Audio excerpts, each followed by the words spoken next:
अस्सलामुअलैकुम दोस्तों, इस क्वेश्चन में cost of production report for second department बनाएंगे। तो क्वेश्चन स्टार्ट करते हैं। सबसे पहले क्या करेंगे, क्वांटिटी शेड्यूल बनाएंगे।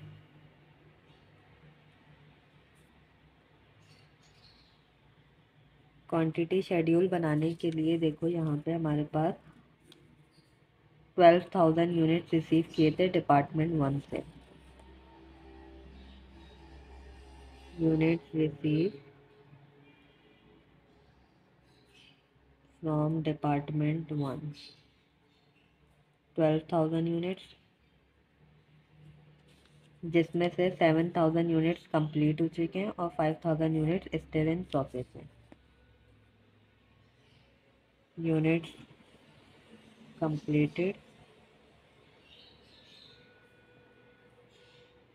7,000 और वर्क इन प्रोसेस में है 5,000।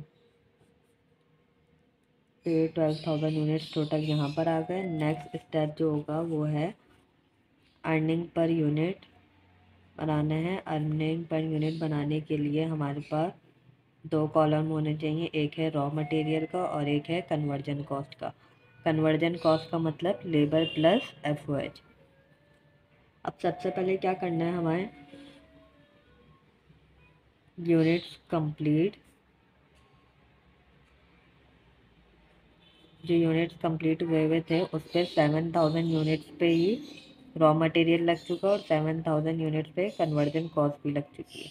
ठीक है, जब भी वो यूनिट्स कंप्लीटेड है। अब नेक्स्ट जो है वो होगा वर्क इन प्रोसेस। अब वर्क इन प्रोसेस में हम देखेंगे कि इस पर कितना मटेरियल लग चुका है इन यूनिट्स पे और कितना कन्वर्जन कॉस्ट लग चुकी है। अब यहाँ देखो क्वेश्चन में लिखा हुआ है 50% complete as to material and 25% complete as to conversion cost. मतलब जो वर्क इन प्रोसेस के यूनिट्स हैं उसके मटेरियल पे 50%, उस उन यूनिट्स पे 50% मटेरियल लगा हुआ है। ठीक है, तब जो हमारे पास वर्क इन प्रोसेस के यूनिट्स थे वो हैं 5,000। 5,000 यूनिट्स के जो 50% यूनिट्स हैं उन पे रॉ मटेरियल यूज़ हो चुका है और जो कन्वर्जन कॉस्ट है वो 25% यूज़ हो चुकी है। 1250 मतलब 1250 यूनिट्स पे कन्वर्जन कॉस्ट यूज़ हो चुकी है। अब इनका टोटल करो 9,500 और इसका है 8,250। अब इसके बाद है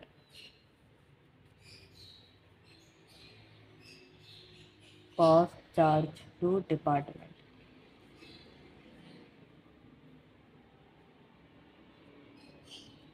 यहाँ पे 3 कॉलम बनेंगे, कॉस्ट का, अर्निंग पर यूनिट का और एक है पर यूनिट का।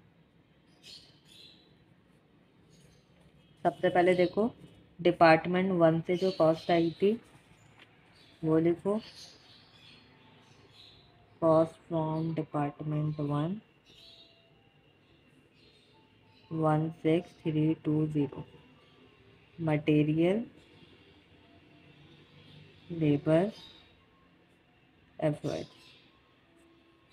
डिपार्टमेंट 1 की जो कॉस्ट थी 16,320 थी और जो डिपार्टमेंट 2 की जो कॉस्ट है मटेरियल, लेबर, एफओएच की वो है 43,415, 56,100, 58,575।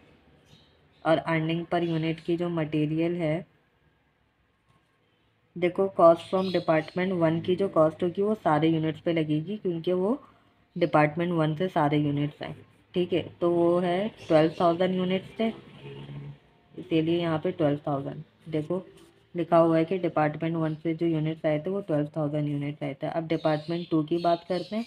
डिपार्टमेंट 2 में 9,500 यूनिट्स पे रॉ मटेरियल लगा है और बाकी लेबर और एफएच मतलब कन्वर्जन कॉस्ट जो लगी है वो 8,250 यूनिट पे लगी है, 8,250। अब क्या करो, इस कॉस्ट को अर्निंग पर इन यूनिट से डिवाइड कर दो। 1.36, 4.57, 6.8 और 7.1।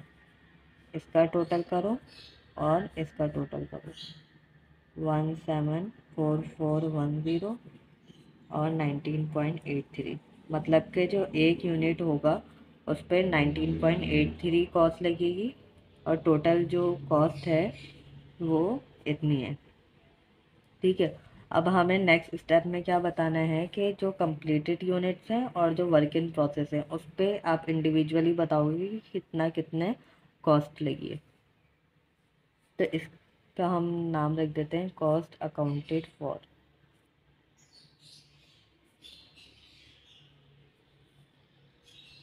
Cost of units completed.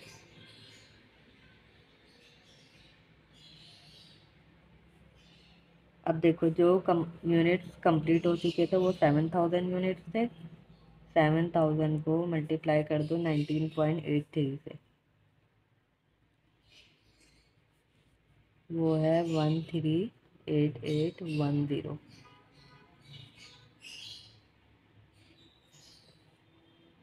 अब है cost of work in process के यूनिट्स।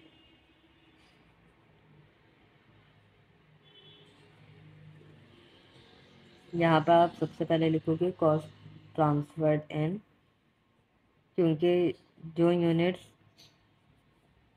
वर्क इन प्रोसेस के एंडिंग के जो यूनिट्स होंगे उस पर भी जो डिपार्टमेंट वन से जो कॉस्ट आई है वो भी लगी होगी।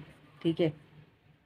फिर है मटेरियल, ये फर्स्ट डिपार्टमेंट की कॉस्ट लगेगी, फिर सेकंड डिपार्टमेंट की भी लगेगी वर्क इन प्रोसेस एंडिंग में।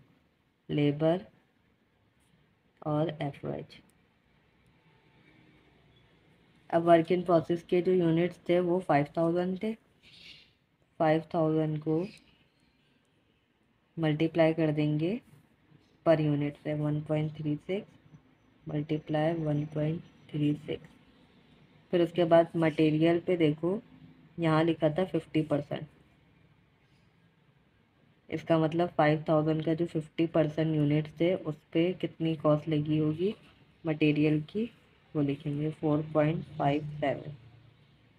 फिर उसके बाद लेबर और एफ जो कन्वर्जन कॉस्ट थी वो 25% थी, यहाँ पे लिखिए 1250 यूनिट्स पे लगे। तो 1250 मल्टीप्लाई जो लेबर है वो 6.8, 1250 और जो एफ ओ एच है वो 7.1 यूनिट्स, 7.1 रुपी। अब इनको आप मल्टीप्लाई कर दो 6,800 11,425 8,500 8,875। अब इन सब का टोटल करो तो आपके पास आंसर आएगा 174410। अब देखो ये जो कॉस्ट ट्रांसफर्ड इन है वो वर्क इन प्रोसेस एंडिंग में इसीलिए लगी है क्योंकि इसमें तो ये पहले से ऐड हुई है। ठीक है। लेकिन इसमें ऐड नहीं हुई है, इसमें आप इंडिविजुअली बताओगे, इसीलिए अब ये देखो 174410 और यहाँ पे जो 174410 दोनों सेम आंसर आ रहे हैं क्योंकि हमने इसी को ही सिर्फ इंडिविजुअली करके बताया कि कंप्लीटेड यूनिट्स पे कितनी कॉस्ट लगी है और वर्क इन प्रोसेस पे कितनी लगी है।